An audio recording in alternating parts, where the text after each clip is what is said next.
पृथ्वी। हमें मालूम है ब्रह्मांड में जीवन सिर्फ यहीं मौजूद है। आखिर ऐसा क्या है जो हमारे इस ग्रह को इतना खास बनाता है? इसके जवाब छुपे हैं इस धरती के गुजरे हुए वक्त में, और इन्हें खोजने के लिए हमें समय में पीछे जाना होगा। इस धरती पर सबसे पहले आए मानव को देखना होगा, आपस में टकराते हुए महाद्वीपों पर जाना होगा, खूंखार डायनासोर का सामना करना होगा, अजीबोगरीब जीवों से भरे समुद्र में कूदना होगा, हिमयुग में हड्डियों को जमा देने वाली ठंड का सामना करना होगा, और सालों पहले धरती पर हुई उल्कापिंडों की बरसात को देखना होगा।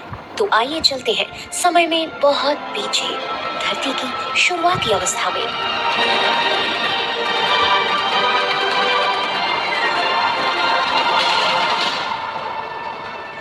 इस सफर की शुरुआत आज से लगभग 5 अरब साल पहले हुई थी, जब हमारा सौर मंडल और एक नया जन्मा तारा, जिसके चारों ओर धूल और चट्टान चक्कर काट रहे हैं।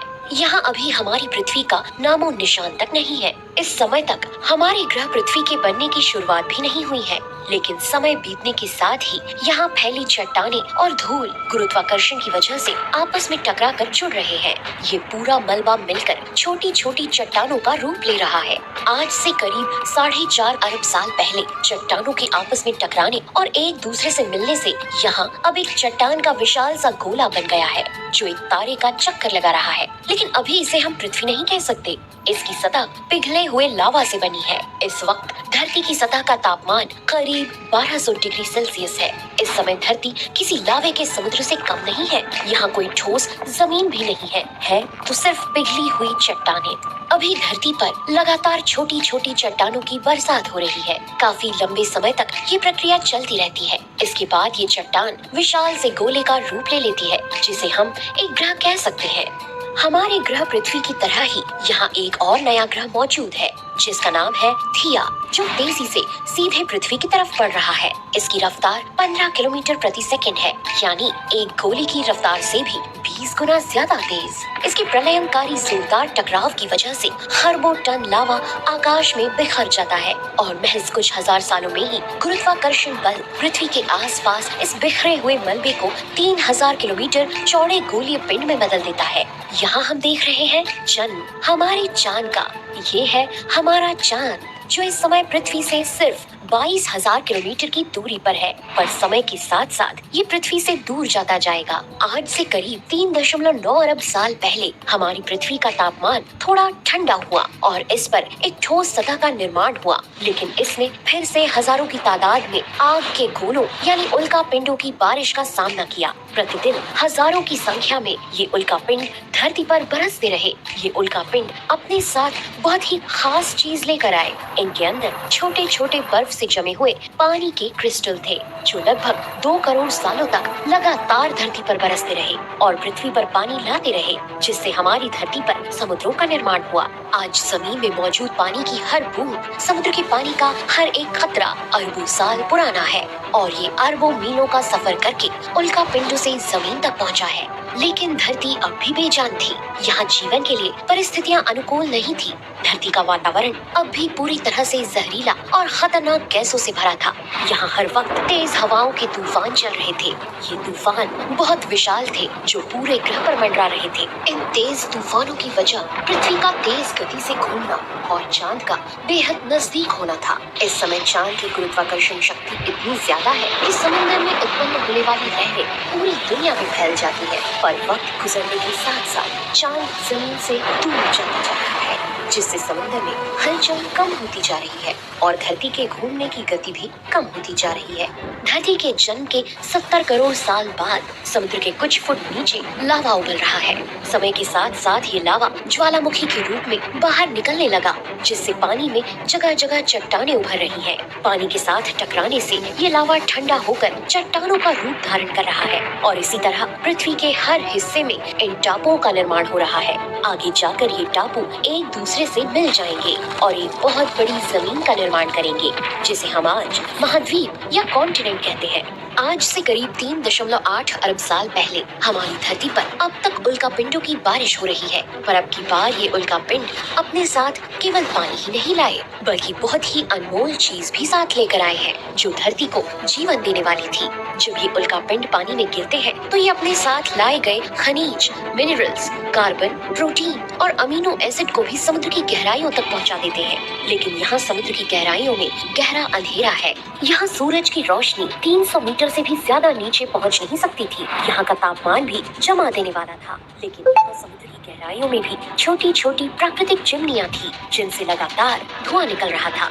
लेकिन ये धुआं नहीं था, बल्कि बहुत ज्यादा गर्म पानी था। ऐसा इसलिए हो रहा है क्योंकि समुद्र का पानी समुद्र के तल की दरारों से पृथ्वी के क्रस्ट में जा रहा है, जहाँ ये लावा की गर्मी से उबलने लगता है और दबाव के कारण ऊपर आते हुए बहुत से मिनरल्स और गैस अपने साथ ले आता है। और इसी प्रक्रिया से यहीं पर जीवन का पहला बीज पनपता है। लेकिन हम पूरी तरह से ये नहीं जानते कि इसमें जीवन के बीज कैसे पनपे। लेकिन किसी तरह से यहीं पर उन सारे मिनरल्स और केमिकल्स ने आपस में अभिक्रिया करके जीवन का बीज बोया और यहाँ जन्म हुआ दुनिया के पहले एक कोशिकीय जीव यानी यूनिसेल्युलर बैक्टीरिया का। ये बैक्टीरिया समुद्र में बहुत ही तेजी से बढ़ने लगे। समय के साथ समुद्र भी इन सूक्ष्म बैक्टीरिया से भर चुका था। ये पृथ्वी के इतिहास का वो समय था जब लाखों करोड़ों की तादाद में इन जीवों की रचना होनी शुरू हुई और ऐसा ही हजारों सालों तक चलता रहा। आज से करीब 3.5 अरब साल पहले समुद्र में इन बैक्टीरिया की संख्या इतनी बढ़ गई थी कि ये आपस में जुड़ना शुरू हो गए और आपस में जुड़कर पत्थरों की टीले जैसी संरचनाओं में बदल गए,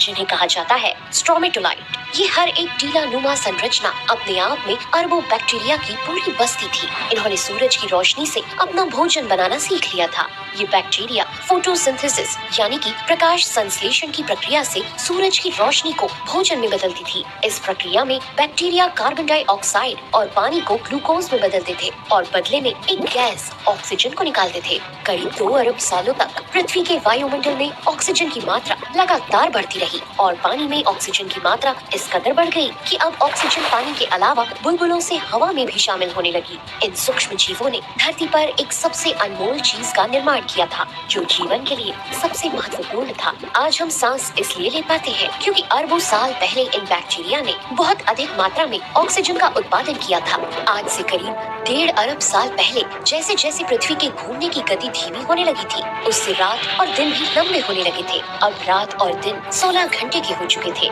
धरती पर अब भी किसी प्रकार का जटिल संरचना वाला जीव विकसित नहीं हुआ है। अभी तक ना इसमें डायनासोर्स आए हैं और ना ही पेड़ पौधे। लाखों करोड़ों सालों से इस ग्रह में कई बदलाव आ रहे हैं। समुद्र की गहराइयों में जमीन की सतह बड़ी बड़ी प्लेटों में बदल चुकी है। लाखों सालों से इन प्लेटों के नीचे हलचल के कारण जमीन के क्रस्ट में जगह जगह दरारें पड़ रही हैं। इससे धरती की सतह कई सारी टेक्टोनिक प्लेट में टूट गई है और फिर प्लेटों में मूवमेंट के कारण छोटे बड़े टापू और चट्टानों ने मिलकर महाद्वीपों का रूप ले लिया, जिसे कहा गया रोडिनिया। इस समय धरती का एक दिन 18 घंटों का था और धरती का तापमान लगभग 30 डिग्री सेल्सियस था। आज से करीब 75 करोड़ साल पहले धरती के क्रस्ट में एक बार फिर से हलचल हुई।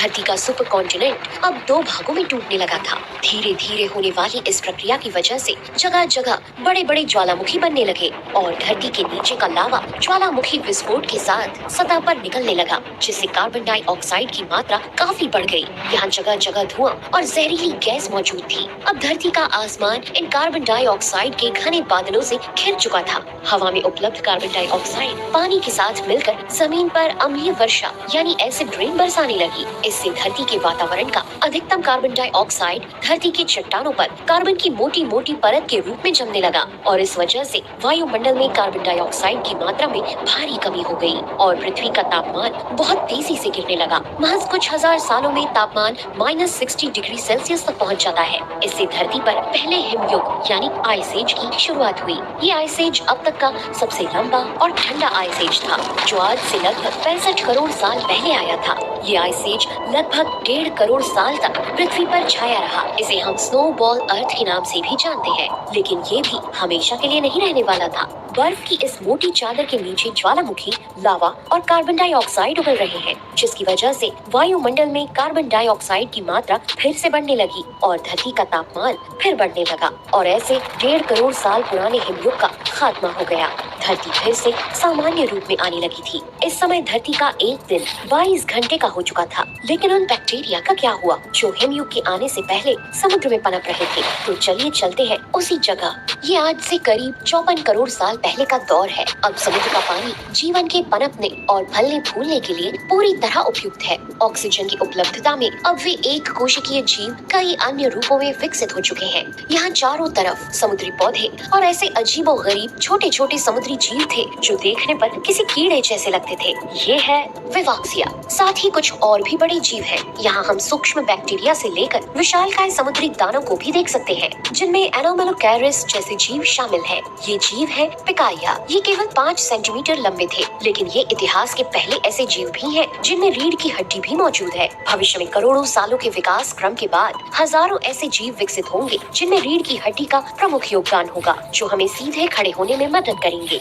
और उन्हीं में से एक हम इंसान भी होंगे। आज से करीब 47 करोड़ साल पहले टेक्टोनिक प्लेट्स के खिसकने से एक नया महाद्वीप नजर आने लगा है, जिसे गोंडवाना कहा जाता है। इस वक्त तापमान 30 डिग्री सेल्सियस है और हवा में उतनी ही ऑक्सीजन है जितनी की आज है। लेकिन अब भी यहाँ जमीन पर रहने वाले जीव नहीं आए हैं और न ही धरती की सतह पर कोई पेड़ पौधे मौजूद हैं। लेकिन इसका कारण क्या है? इसकी वजह सिर्फ एक ही है और वो है सूरज से आने वाली हानिकारक अल्ट्रावायलेट किरणें। लेकिन अब धरती के वायुमंडल में एक नई परत का निर्माण होने लगा था, जिसे आज हम कहते हैं ओजोन परत। जब ऑक्सीजन के मॉलिक्यूल पर सूरज की अल्ट्रावायलेट किरणें पड़ती है, तब ऑक्सीजन ओजोन में बदल जाती है और ओजोन पृथ्वी के वायुमंडल में एक ऐसा घेरा बना देती है जिससे आम रोशनी तो गुजर सकती है, लेकिन अल्ट्रावायलेट किरणें नहीं गुजर सकती। अगले 12 करोड़ सालों में ओजोन की ये परत मोटी होती जाती है। इसके कारण अब पृथ्वी पर नन्हे शैवाल फलने फूलने लगते हैं और ये ही धरती के पहले पौधे बनते हैं।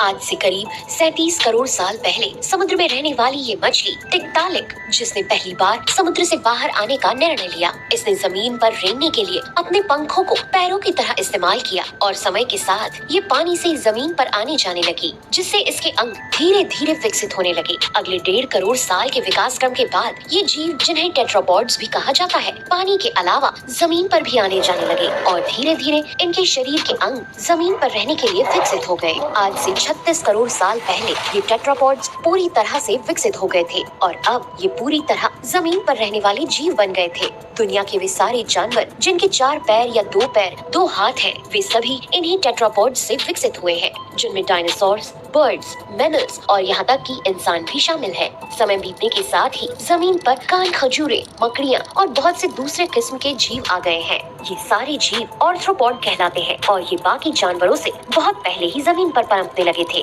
अभी तक हमने जितने भी जानवर देखे वो पानी में अंडे देते थे, लेकिन ये छिपकली की तरह दिखने वाला जीव, जिसे हाइलोनोमस कहा जाता था, ये जीव ऐसे अंडे देता है जिनमें जमीन पर भी बच्चे जन्म ले सकते हैं। इस तरह के अंडे जीवन के विकास में एक अहम भूमिका निभाने वाले हैं। ये नया जन्मा बच्चा इस विकास क्रम में नया मोड़ है। ये जिंदगी में एक नई प्रजाति की शुरुआत है, जिसे रेप्टाइल कहा जाएगा। आज से लगभग 25 करोड़ साल पहले एक नई प्रजाति की शुरुआत हुई। विकास क्रम की वजह से अब बड़े बड़े जानवरों का अस्तित्व संभव हो चुका है। लाखों सालों पहले हमने जो छिपकली जैसा जीव देखा था, वो अब इन दैत्याकार और खूंखार जानवरों में विकसित हो गया है। ये है गोर्गोनोप्सिड। ये कोई डायनासोर नहीं है, बल्कि डायनासोर को आने में अभी कुछ करोड़ साल बाकी है, लेकिन अब हमने पहले ही बना दिया है। आप इस वीडियो का पार्ट 2 और पार्ट